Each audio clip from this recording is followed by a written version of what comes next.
The views and opinions expressed on this program are not necessarily those of this station, JVC Broadcasting Management, or its sponsors.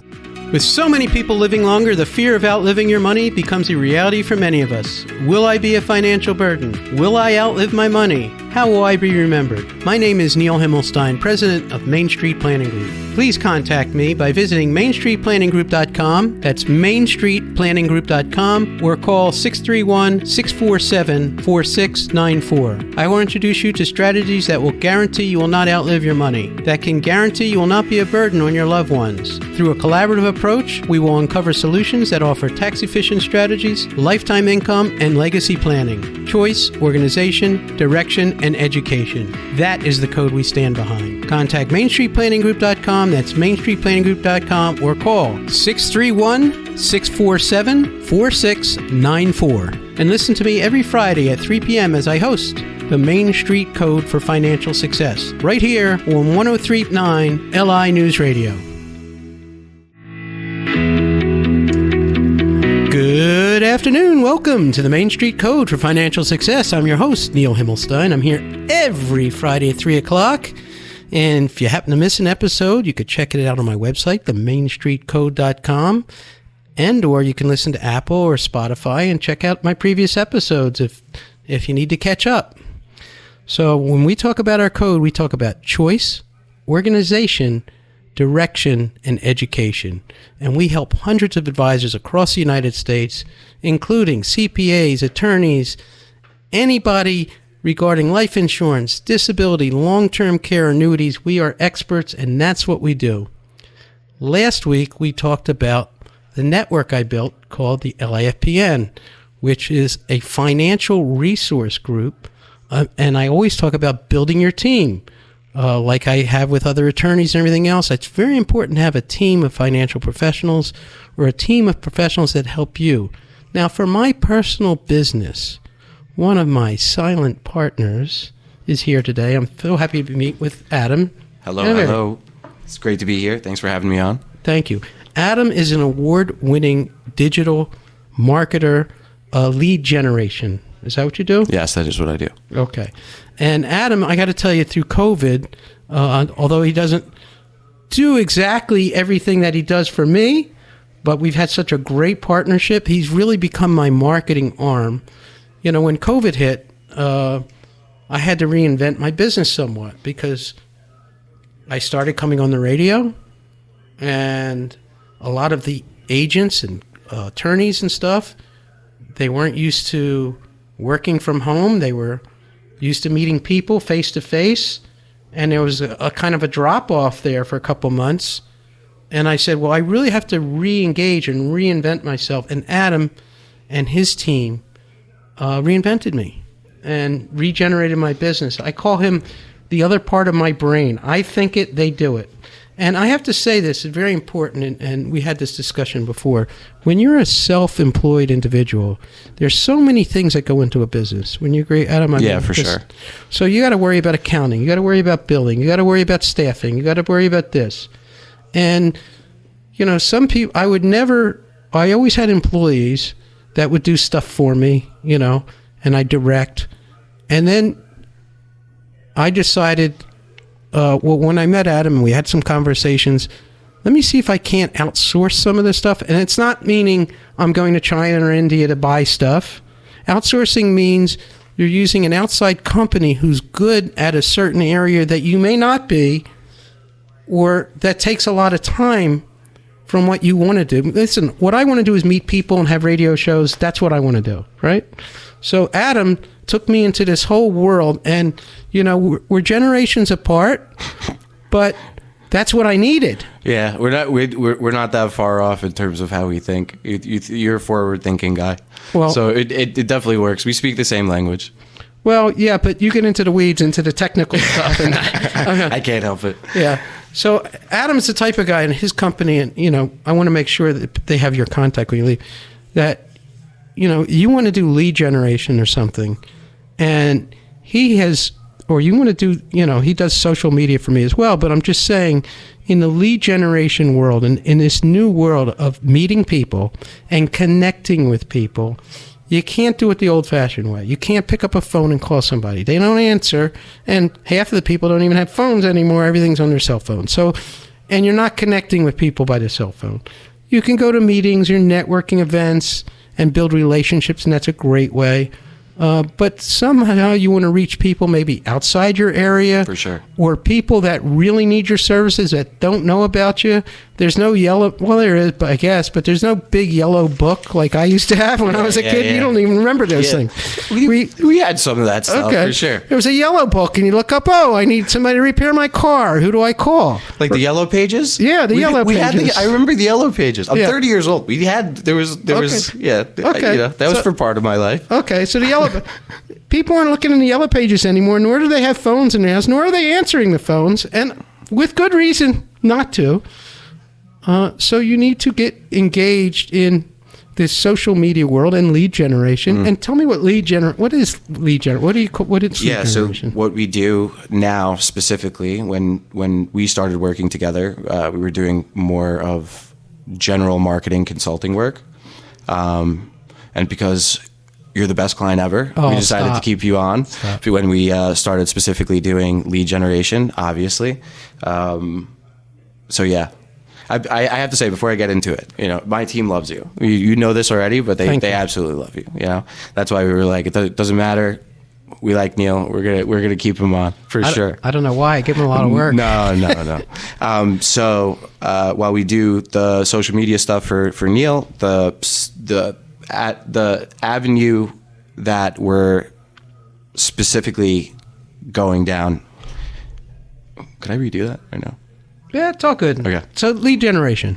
So you find people that need the services, but how do you find them?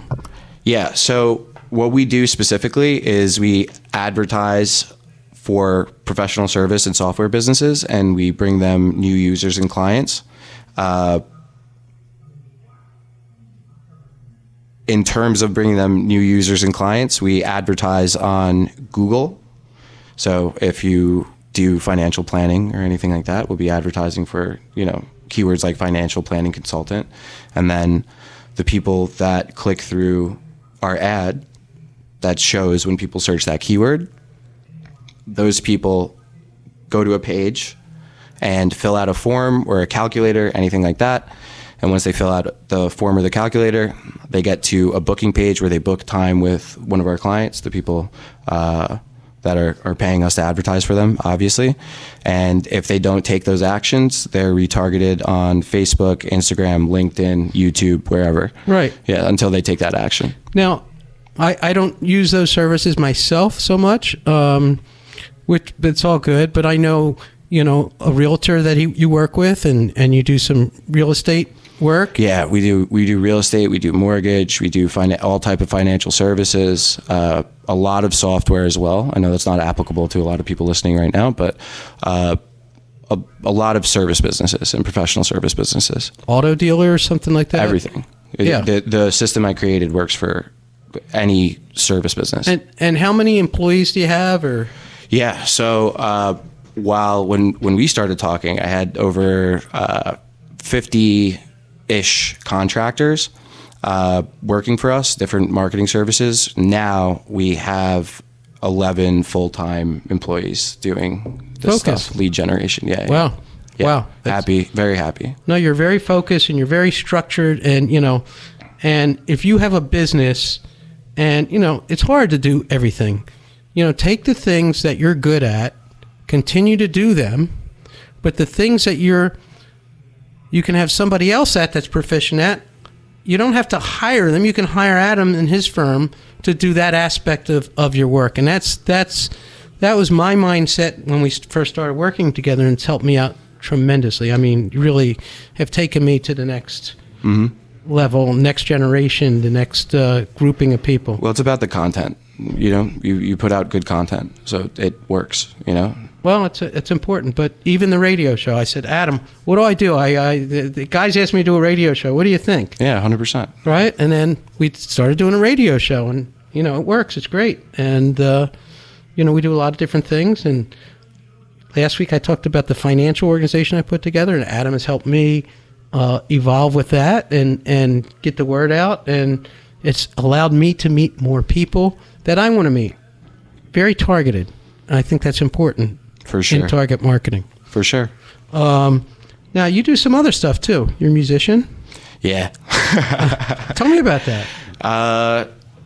I've been singing since I was 16. Right. Yeah, and the reason I started a marketing agency is because I knew that anybody who understands marketing and builds a machine around marketing is able to kind of control their own fate when it comes to the music world or starting any other business. That's really cool. You're listening to the Main Street Code for Financial Success. I'm your host, Neil Himmelstein. I can be reached at 631-647-4694. How can they reach you, Adam? Yeah, you can go to Cleverman Inc. So it's CLEVERMANINC.com, clevermaninc.com, or you can call us at 212-255-9442. Excellent. And we're going to be right back after a short commercial break. Thank you.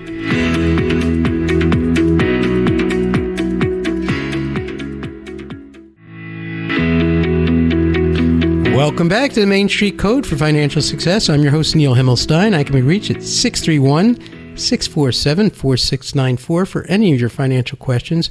I'm here with Adam Elbendary, CEO of Cleverman Inc. And, I was going to ask you about operation and everything else, but, I really want to talk about how did you start this business and how did this evolve and, just tell me. I mean, when I met you, you were a young kid. Now look at you. Yeah, I know, You're man. almost 30. I'm almost 30. I'm old now. No, I'm just kidding. It's all about perspective, man. That's why we like you. You're a forward-thinking guy. I started a business right after I graduated college because I needed money. I'm going to be honest. No, I also started the business because I knew that if you understood marketing, that like I was saying, that's a skill that helps you more so control your own success than other avenues. Obviously, whatever specialty people take on, and it what serves did a purpose. But what did you study in school? Management consulting and business law. Okay. Yeah. So from business law and management consulting, what did you just hold up a shingle one day, or how did it like start? What was the Kindle that said, "Hey, I'm going to start a business"? I was basically selling things online, like they're mostly toys, like fidget spinners, stuff like that, under $15. Ever since I was in college, so I was doing e-commerce. I was advertising for e-commerce, like my own e-commerce store, and selling rather low value items just to make sure that I had a little bit of spending money. And, basically from there I realized that for me, because I understood it, there were a lot less barriers to entry to do something like that. Oh, that's great. Yeah. No, listen, I always wonder how it all started, like how you went into this business. I mean, most people don't run out of college and start a business. Yeah. But you had the precursor was e-commerce, which I know. I actually had this thought this morning. I bought some really nice clothes. I don't want to say where I buy them, but I wanted to resell something maybe on eBay. I mean, very expensive stuff. And I'm like, but I don't want to sell it. I don't want to go through the process. I don't want to. But maybe it's an age thing or whatever. You already were in this mode of selling things on e-commerce. You got to understand how it worked. Yeah. It didn't matter whether you were selling things for $1 or $100 or $1 million. You got the mechanics down. Exactly, and it's the exposure at a young age too. And then how did you find your first clients? I did networking groups originally. Okay. Yeah, and now we advertise for ourselves. So. Okay. Yeah. So you did networking groups, and from networking groups you met different people in different industries. 100%. Right. And I got it, and just like I was exposed to e-commerce during college, I was exposed to all these other professional service industries and offerings and services while I was speaking to people in these networking groups, and we got a grasp for basically what we wanted to do, because we offered a lot of other marketing services as well. Now, see, it's very interesting you say that, because I don't like networking groups. I like relationship building groups. I don't like networking groups either. I like groups like I mentioned this last week. I started a financial resource group. Yeah, it's different. People had different things. It's different because I think people go to networking groups and they're all trying to sell one another, which I can't stand. There's a pressure that comes with, like I have to maximize my investment. Like I have to maximize the return on my investment, right? So you go in and you naturally have all this pressure on the conversation that wouldn't necessarily be there if you just met somebody and started talking to them. Right. So I always advocate for find something you like or a related industry and build a relationship, because I did the networking groups too. And I think that's something when my kids came out, unlike exposure to me, and I know their friends, and I've been to networking groups. I got to tell you, the average age of the people in networking groups are 45 plus in general. So to find somebody young like you, because I met you at what you might want to call a networking group, I call it a resource group, and that impressed me because you don't see that. But I'm only doing this because there's a lot of people that listen to this show that have kids that maybe don't have a direction in life, and why would they? The way I was brought up, is much you different. Had one job. Yes. You had one job. You turned 65, you retired, or you died. But that's really the way it was. Yeah, you went on 100%. Social Security for 5 years, and that was it. Yeah. Okay. But in today's lifetime, the average job, now we're talking 15 years ago, I worked with a high school and something called Business Works with high school kids, elementary school kids, and middle school kids. We had Long Island Works, and I started a program in my school district. And mainly because I wanted my kids to have exposure to companies, local companies, and people.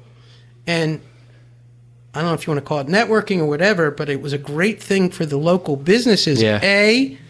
That we have local talent here. That makes sense, Which they don't see. Yeah. The school district is to say, hey, and it also gave the children a reason to understand why I have to draw from point A to point B and what that equates to in this living where they may not be getting it at home because their parents are both working.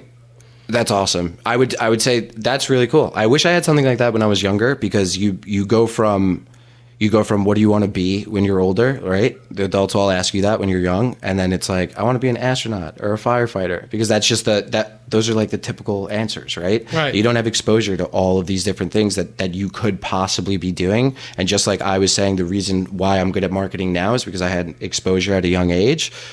If I had an exposure at a young age to other services, I think it would have been even better, to be honest. Yeah. So, but I'm just saying that they don't teach that in most schools. Yeah. And as a matter of fact, my son was in 5th grade then. You've met my son. Yeah, he's the best. Very bright young man. Same age as Adam, but maybe a couple years older. But he was in 5th grade, and what we did is we had like a career fair, but more than a career fair, we allowed all middle school, elementary, and high school. And what we did is we gave the kids an integrated assignment, so they had to meet 5 businesses. Oh, that's so cool. And do a report. That's awesome. And of course, my son, and you had businesses like banks, and they're giving out pens and this and that. And I was new to the business, and my son came up to me and said, he was laughing, got his buddies, hey, Dad, what do you do? I said, son, and I didn't have a lot of money then. I was really hurting financially. I said, son, I make a difference in people's lives. You do. And I may not be a doctor. I can't fix you if you, hurt and break your arm.